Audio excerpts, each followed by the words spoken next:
Okay, the off week came at a great time. It was really good for us. A little self-evaluation and try to improve in the areas that we need to improve.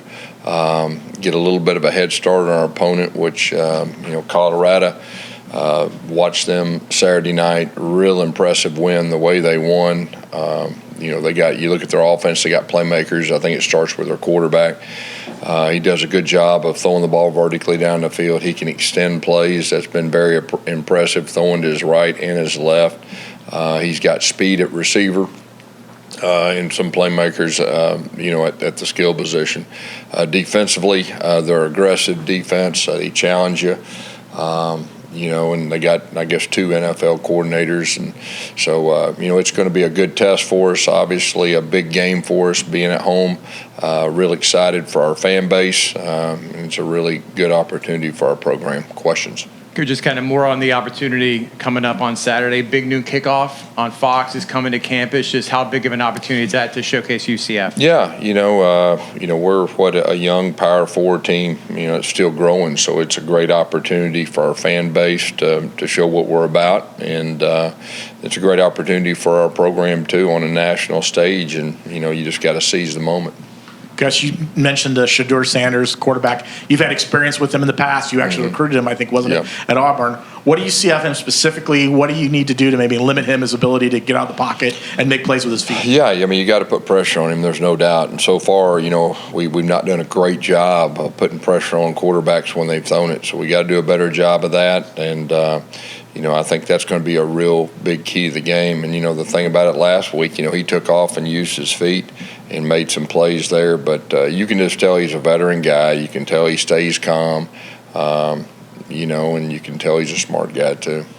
Coach, you mentioned the opportunity to showcase the team from a football perspective, and I know it's you're facing what's in front of you first, and you still got to get the wins. But how big of an impact could this game have leading towards the end of the season when you're campaigning maybe for a playoff spot potentially? Yeah, like you said, we're just worried about this game. This is a big game. It's the next game, and playing an opponent that is hot. There's no doubt about that. The way they won was really, really impressive.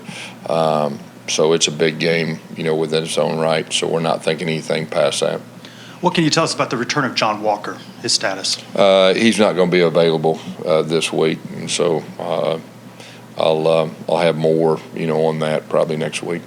Coach, with so much hype around this game off the field with the big noon kickoff and Colorado, Big 12, how they won, how you guys won your last game, how do you just kind of keep the team focused and just playing football and just putting the ball down and getting the job done? Yeah, last week was really good. Like I said, we were able to focus on us, and there was a lot of areas that we had to clean up and improve on, really in all 3 phases. So we did that.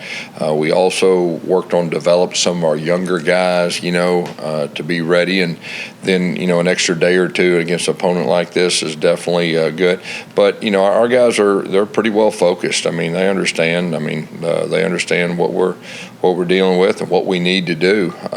We've got a lot of veteran guys that played a lot of football, got really good leadership, and you're going to hear from 2 of those guys here in just a second. So, we practiced last night, and they're going about their business, and we just need to do a good job, executing in all 3 phases.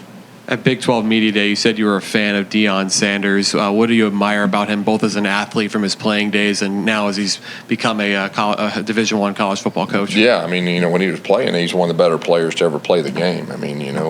So, and then, what I admire about him, he does it his way. And,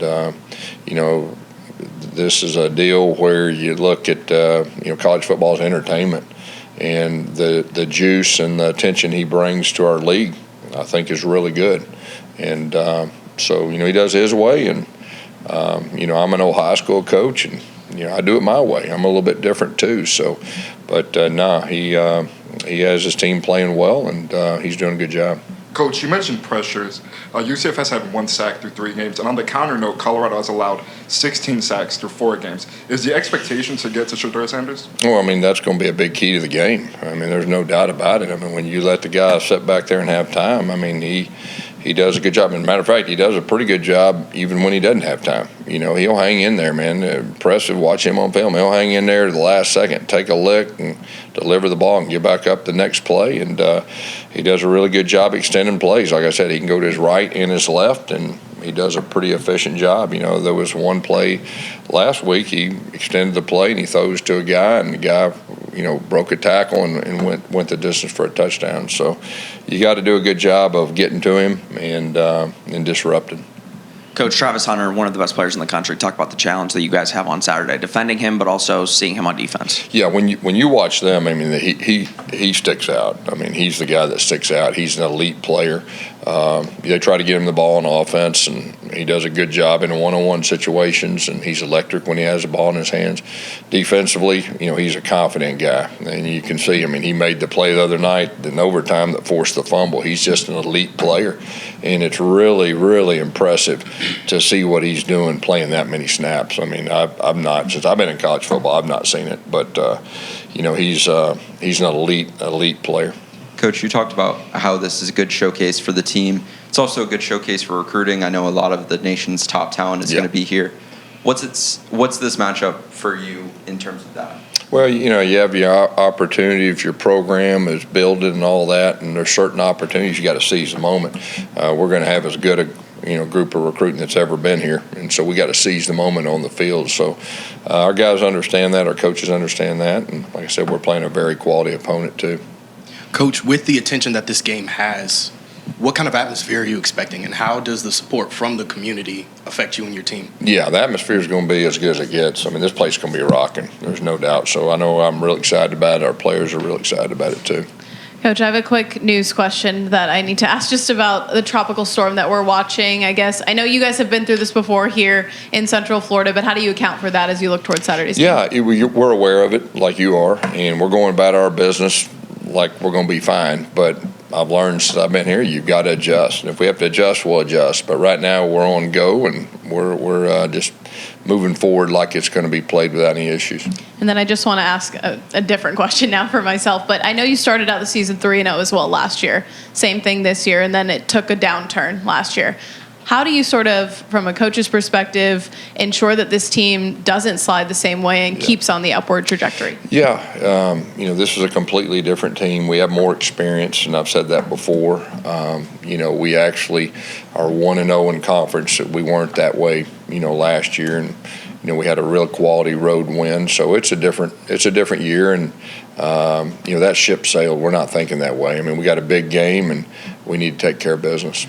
Kind of building off of that, I know you had the bye week since the last game, but how much confidence did the team gain from winning that first Big 12 game on the road and kind of maybe putting some of those goals to rest? How you win is so important to the chemistry and makeup of a team, and the fact that we fought back through major adversity. I mean, now there was so many areas that we had 3 kicks blocked. I mean, you don't usually win any games with 1 or 2 kicks, much less 3. But our guys overcame that, and so we can carry that and have that in our back pocket the rest of the year. Coach, there's been so much talk about the hype of this game with Coach Prime and Big Noon kickoff, and both teams are 3-0, big 12 game. Have the players, from what you've seen, have they understood how big and important this game is? What are they saying in the locker room or at practice right now? Yeah, they understand how big it is. There's no doubt. But I mean, this is what you build up for and play for, and our guys have that chip on their shoulder. And like I said, we've got to seize the moment with an opportunity and playing a very quality opponent. It's one of the bigger home games we've had. There's no doubt about that. And when you throw everything from the crowd to the Big Noon kickoff to the recruits and everything, I mean, it's an opportunity for us as a program. Gus, you mentioned the block kicks against TCU. When you look back at the film, what was some of the areas that concerned you about that? Or is that something that was just maybe a one-time thing? Or what can you do maybe to avoid that kind of thing? Yeah, well, it better be a one-time thing, and so we've addressed that. There was a couple different issues that led to the different block kicks. We focused really hard. That starts with coaching. I mean, we got to coach the guys better. And so, we've addressed that, and we'll see how it carries over. I'm expecting it to carry over real positively. Hey, Coach, you talk about how Travis Hunter is an elite player on both sides of the ball. Can you explain how challenging that is to be able to play almost the entire game? It's real challenging. I mean, it's hard to play all the snaps on one side of the ball, but they do a good job with how they go about it. And like I said, he's an elite guy. He's a special guy. And you watch him on film, he's the best player on the film in all 4 games, and it's not even close. So, he's an elite guy.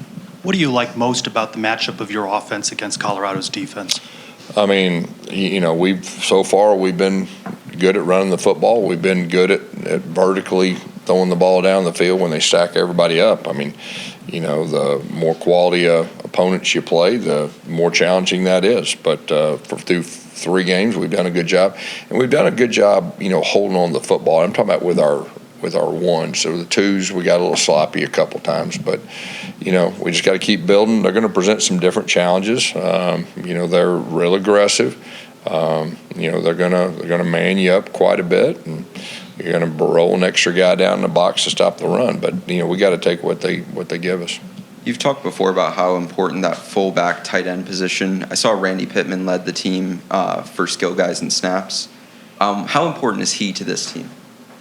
Randy is he's an old school football player. He's probably one of our best all around football players. He's like a coach on the field, and he can adjust, and he's a physical guy. He's really good at catching the ball too. He's got really everything it takes. So he's very, very important to our offense. KJ, you mentioned was banged up during the TCU game. Brandon Adams, I've had the cramping issue at the end of that game. How is their status after the bye week, and is there anybody else that's not available? No, all of them have practiced. Matter of fact, everybody that practiced, that played in last game, they've all practiced. And, it was a good week to kind of heal up. That's always good to, have. It just happened to be a little earlier in the season than it has been in the past, but that was good for us. I know we're going to talk to RJ here in a moment. Obviously, one of the top running backs in the country. The stats are proving it out. Just what did you see from him, especially in that TCU game in that second half? Just talk about how he kind of put the team on his shoulders. Well, he's an elite player in his own right. There's no doubt about that. Through 3 games, he's doing some really special things. And, he this spring, this fall camp, you could tell he was different. I mean, he improved from last year, and playing without the ball, playing with the ball, his vision, his explosiveness, strength. I mean, he ran with a mission, with a game on the line, and so he's one of those elite guys in the country also. Gus, I think you and I spoke about this in media day in Vegas.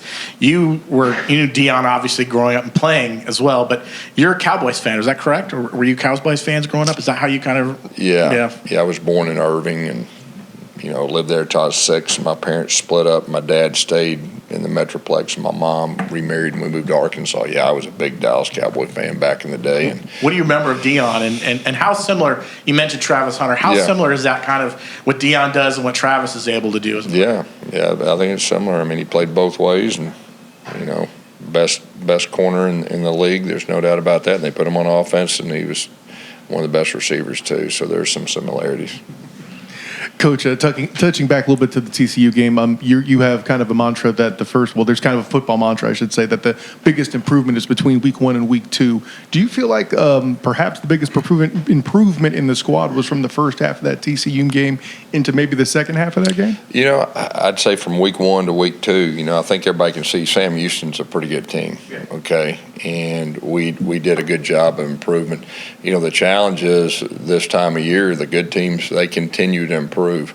And then some of the teams the first year that are doing really well, they have one loss or whatever, and they go off the deep end. And our challenge is for us to improve each game. It's hard to do in college football. It's easy to talk about, but that's our challenge. And I think the good thing for us is having that off week.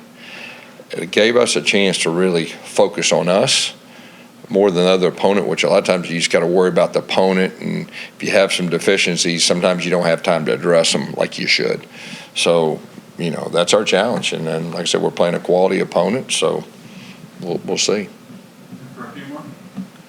Kobe Hudson's one of the highest graded players in the country against man coverage. What sort of strides have you seen in him working, from the getting released at the line of scrimmage. Yeah. And how important is that for this particular matchup, given the solid defense Colorado runs? We focused really hard in the spring and fall camp on, the 50-50 balls and contested catches, and he has really answered the bell with that one, and doing a really good job with his route running, strong with the ball. Him and KJ, they have that quarterback receiver thing that is really, really important.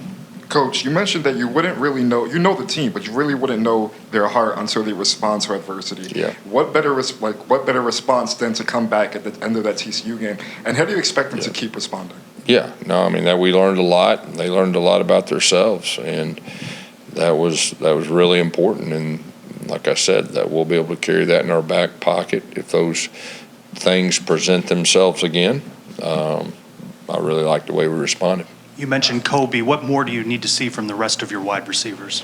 I think all the other receivers are doing a really good job. The unique thing is each game unfolds differently, and they're all capable of making big plays when their number's called.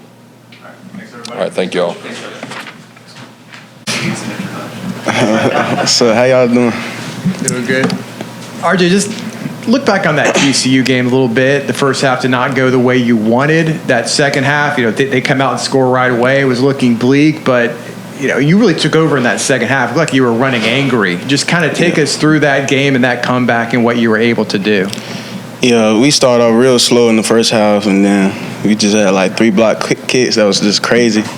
So we just went in at halftime, just told all the guys, like, just stay calm. We got this. We knew what we were going to do. We knew the team that we had. We just had to come out there and play in the second half. I knew I had to step up, have a big game, and that's it. RJ, and along those lines, is there like a second gear for you? I mean, like it seemed like in the second half, as we were asking, like you just seem to kind of turn it up a little bit. Is there something that maybe in your mind just kind of clicks in that kind of when you need to know you need to get another gear, you need to kind of maybe ramp it up a little bit when things get a little bit tough? I feel like I'm a better player in the second half anyway, no matter what game we play. So, I just love to compete, go out there and just showcase what I can do. RJ obviously is the guy that makes the most of their skill set. The guys in front of the offensive line, I'm sure if you had a Yelp review, you'd give them 5 stars. But what is it this year that you see from them that you didn't see last year? How are they better? Man, those guys, they work every day. They work extremely hard throughout the course of the offseason, from January to fall camp. Like those guys, they always together, whether they meeting together or just hanging out. They're real close, and they hold each other accountable. And of course, Coach Hand, he pushes them hard throughout practice. They practice hard, and it just shows on the field. I love those guys, and they just, without them, I wouldn't be who I am. So, yeah, I appreciate those guys for sure. RJ, a lot of the national media talks about a lot of other running backs, a lot besides you. Do you feel like you need to showcase yourself on a national stage this weekend? Just go out there and play my game. I know the type of player I am. Honestly, I don't feel like nobody could stop me. So I just go out there and go out to practice every day, work hard. That's what I do. And it'll just all showcase on the field. RJ, what is it about the Colorado defense where you feel like maybe propose some challenges for you, but that you guys will be able to overcome throughout the game? They're a great defense. But, I believe in this offense. They know we're going to run the ball. We know we're going to run the ball. And everybody else, they know we're going to run the ball. So we just going to stick to what we do, and we're going to get the job done. That's it. What do you feel like you learned about KJ Jefferson as a leader, coming from 3 touchdowns down and sticking in that game, and also having, Gus said that he played injured throughout the second half of that game as well? Yeah, okay, that just shows the type of leader that he is. He got banged up. I think it was the second drive of the game, and he just played through what he was going through, and he's a veteran guy. He played in a lot of big games before at Arkansas, and it just shows now at UCF. And I believe in KJ. KJ's gonna have a great year throughout the rest of the games that we have. When you look at Colorado, what pops off the stat sheet is their offense, and UCF's offense is just as good. Do you expect like a offensive shootout, like back-to-back touchdowns, and how do you prepare for that? Yeah, they got a great offense. They got a lot of fast guys, and of course their quarterback. He's one of the best in the nation at throwing the ball. And yeah, I believe in our defense. I know they're gonna get the job done this week. You know, they got a lot of people telling them that it's gonna be a tough game for them. So they got chip on their shoulder this week, and yeah, I know they're gonna get a lot of pressure this week, and our DB is gonna step up to the plate. Big noon kickoff is coming 3:30 p.m. on Fox. Big time game against a hyped up opponent. As a player, how much do you guys look forward to playing these type of games against these type of opponents? Yeah, it's a great opportunity for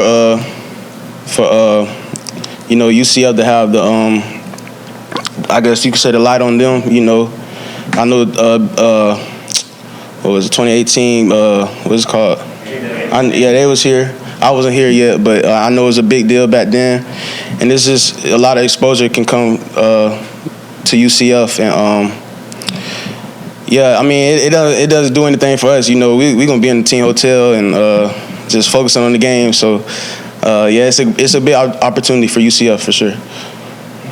You and the other running backs have really kind of taken a step up this year on the wheel route. Just talk about that and how you guys affect the passing game. Yeah, all of us, we can catch the ball out the backfield, and we got a lot more plays that we for us to catch out the backfield as well. But yeah, all the running backs, we catch the ball, we can make anything happen. We run the ball, we block, you know. Yeah, we can do anything for real. What went into the preparation for the ability? I think you scored your second career receiving touchdown this week. Yeah, this is just a play that we practiced throughout the whole week, and you know, Coach Gus, he called a great play call in that moment. You know, we needed some momentum during that time, and you know, I just ran the wheel route, and KJ found me, threw it to me, I caught it and scored. That's it. You went, having gone through what you guys went through last year in the first run through the Big 12, how much confidence did you guys gain from getting the win at TCU and the way that you guys won, and how do you kind of feel that, you know, marinate or continue to grow as you went through the bye week and prepared for this week's game? Yeah, I feel like that win gave us a lot of confidence. You know, last year we never got the job done in the second half. You know, it was tough last year, but you know, this year it was a totally different team, and you know, a lot of our guys are hungry. We got a lot to prove, and yeah. RJ back here. We were just listening to Coach Gus talking about, you know, seizing the moment with everything that's around this, the hype, the TV, the other team. For you personally, how do you seize the moment? How do you stay focused in what's a big game such as this? You know, I just go out to practice every day and just go hard. You know, anybody tell you I'm at practice every day, working hard, going at it, I'm going full speed. But and that goes for everybody on the team. You know, the leaders, we don't let nobody slip up or just go through the motion. Like, nah, we need y'all to go out there every day, focused and locked in. But yeah, as long as everybody have a great practice this week, you know, it's gonna be easy in the game. RJ, I know you played a lot of snaps at TCU. I think you had career high in carries. But when you look on the other team, Colorado and Travis Hunter, and you see what he's able to do, you know, offense, defense, he's pretty much on the field every snap. At least you get a breather when the defense is on the field. What kind of mutual respect and admiration do you have for a talent like Travis Hunter? Yeah, I had 29 carries last week. I'm mad I didn't get over 200. You know, that was the most carries I had. But anytime I get over 25, I don't got 200 yards, but I feel like I didn't have a good game. But Travis Hunter, yeah, he's a great player. You know, he plays offense and defense, and he's always making plays. You know, it shows every game he's always making plays, and yeah, he's a phenomenal player, and yeah, I hope the best for him. Deshaun Pace has described your running style in some interesting ways over the course of the year. So how would you describe the impact he's made for you guys defensively, especially late in the game against TCU? Yeah, DP he's a dog. You know, ever since he was at Cincinnati, I knew he was a dog. You know, I was trying to get him here while he was in the portal. We got him here, and I'm just so happy that he's on our team. He's smart. He's tough, and he's everything that you need at the position that he's played. So I'm just happy that he's on our team. Gus said you look like a different player from last season. You've taken massive improvements, and you've been leading UCF's offense. Have you felt that change in yourself, and how has that happened? Yeah, I'm just more of a veteran guy. I know what to expect, you know. I know what to look at on film, and, you know, yeah, like I keep saying, just work hard through practice every single day, and just lock in throughout the week while I watch a film and everything, and the game is just going to come natural. Last one. RJ, you mentioned how last year, obviously, you guys struggled in the second half to finish games. Was there a moment in that TCU game that you maybe took something from last year that you guys have worked on in the fall that maybe helped you guys overcome that advantage that TCU had? We knew, even though the score, it was, 21-6 going into halftime, 21-7. But we never felt like we were too far out of reach. You know, we had those 3 block field goals that held us back, and but offense, we were moving the ball down the field, so nobody was in the locker room like, we gonna lose this game. So we just knew we had to come out in the second half and just execute each and every play like we know how, and it just showed. Good stuff, RJ. Yeah. How everybody doing? That's good. It's good. It's good. Hey, Claude, before we talk about Colorado, just kind of reflect on 2 weeks ago at TCU. It wasn't a great first half or for any phase, it seemed like. But in that second half, after you guys gave up that opening touchdown, you guys pretty much held them out of the end zone to enable the offense to come back. What was said at halftime, and just reflect on that, on what you guys were able to accomplish in Fort Worth. I mean, like RJ said, we went into the locker room. Nobody was like really doubting ourselves. Like, man, we're gonna lose this game. It's like we went into the locker room, and we seen a bunch of players like they didn't like a couple plays. Yeah, they earned a couple plays, but a bunch of the plays that they made, we gave it to them by making some mistakes, and those minor mistakes that we make end up having major consequences like touchdowns. Couldn't have got the field on third down, all because of those mistakes. But went into the locker room, made some adjustments, and took a little while after the first touchdown for us to actually fill into those adjustments. But after that, everything started rolling. Roger, you guys have a big challenge this week against Colorado quarterback Shedeur Sanders. What did you see so far from film? Did you watch the game on Saturday night? And what do you think the challenge will be for you guys to maybe limit him and the damage that he can do? I mean, I just finished watching film with some of the coaches as well, but he's a great quarterback, strong arm. He has the ability to extend plays. When you have a great wide receiver core with speed and a quarterback who has a great arm, who trusts in his arm and his receivers, I mean, it creates a challenge for your secondary. So you got to go out there and do what you got to do, handle your business. Quad, going back to the TCU game real quick, going into this game as well, what lessons do you feel like you can learn from that? Because you had mentioned there were mental errors in that first half from TCU that you cleaned up in the second half, playing in another close game in the Big 12. Like, what's some of the lessons you came away with, or the defense came away with, that they can apply next week? I would say that the lessons we learned from TCU, we just have to communicate better. It was times out there where we were playing together, but we weren't actually playing together. We were just on the field together at times, and when you see those mistakes, you can see there's miscommunication here, another one here. It would lead up to big plays, which lead up to yards racking up to get them into the end zone. Describe the focus on practice so far this week leading up to this one. I mean, the focus is for each and every game is going to be at an all-time high, because you want to perform at a level where your coach can trust you to go out there where there's no falter or anything that you do. So, I mean, the focus hasn't changed. We just have to pick up the intensity and fix our mistakes from the previous weeks, such as communication aspect, and stay on our P's and Q's. Quad, being on a team that has so much talent through transfers, recruiting, all that, and you just kind of like that steady hand, what do you feel like your role is truly on this defense, not only just on the back end, but just on this UCF team? I would say my role in this team is, I would say, like I said, probably in the spring, I'm kind of like a mentor. I like for the people who are just coming in, for those who are coming in freshly into college, I'm more of a mentor, as in keeping them mentally stable and mentally there, because I know at times things do get rough and you tend to wander off and feel left out and things like that. I'm there to help them, like, hey, don't look at it this way. There's a different view. I'm very optimistic when it comes to life and thinking and everything like that, because there may be bad moments during a football game, but hey, yeah, you did give up a bomb, but you didn't give up a touchdown. You get to fight another play. So I take that mindset and I take it out to the outside world for every athlete that comes into this UCF. So a bunch of the freshmen who feel like, man, they're trying me, I'm like, hey, you're a freshman right now. There's a bunch of guys ahead of you with experience. Just take that knowledge. Sometimes you have to sit in the back to see the whole room, see the whole vision, so you can get a bigger picture, which helps you out in the later years.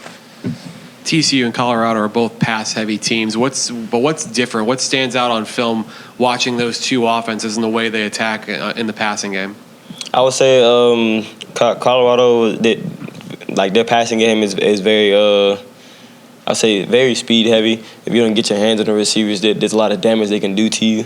Whereas TCU is pretty much the same way, but I would say they just have bigger receivers, pretty much it. I mean, TCU and Colorado, they're very pass-heavy offenses. So if your secondary isn't on the same page, the damage, just as you can see in the previous game, they can do a lot of damage, which can lead up to touchdowns over and over.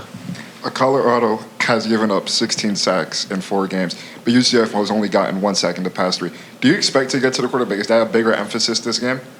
I mean, that's an emphasis every game. We know the DBs, yeah, we have every right to talk to the D-line, but the D-line has every right to talk to us. So TCU, yeah, we could have been out there like, hey, D-line, hurry up, get to the quarterback. But at the same time, they could have been like, hey, hurry up, cover your dude. But you know, each and every game, we all play our own roles. We just encourage the D-line, hey, y'all boys keep doing what y'all doing, create disruption for the quarterback, and, you know, when the sacks come, I know they're going to get them. Going through what you guys went through last year, how important was it to get that big win on the road, first Big 12 game, and to be 1-0 in conference? How much does that build confidence in you guys moving forward? I would say that builds a lot of confidence, all because, you know, like RJ said last year, we struggled with finishing in the second half, and I feel like when we played TCU, a lot of the dudes who did come back from last year, they held that chip on their shoulder, like, we're not going to be that same team from last year. We're not going to be that team that goes out in the first half, does horrible, and then come out in the second half and just lays down. We have more fight in this, I feel like.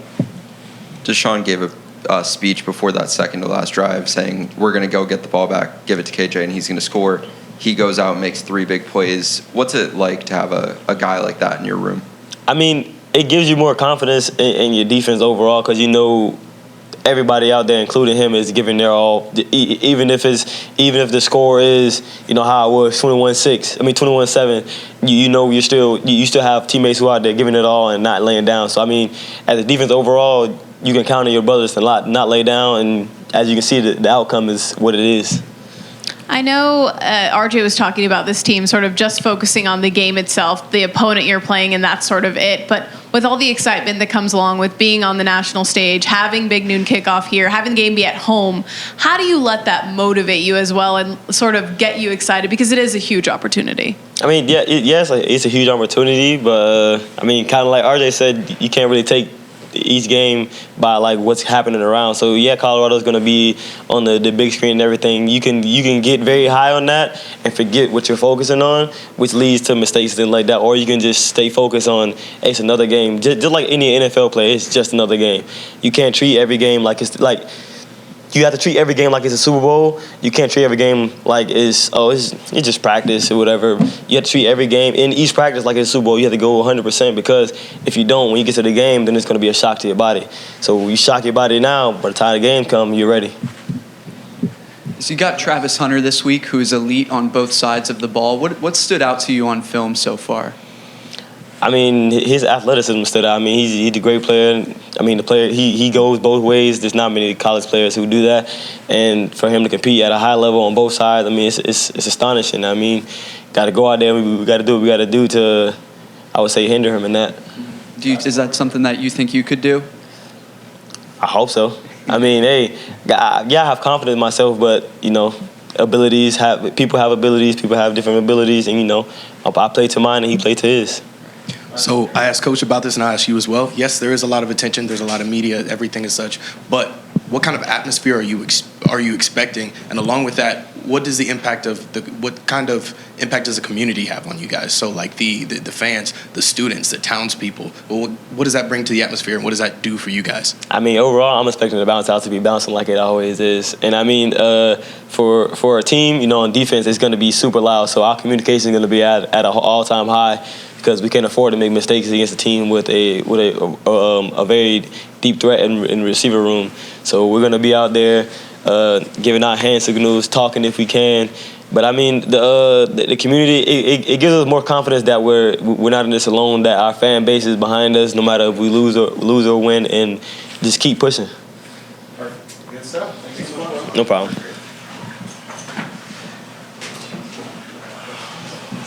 Thank you.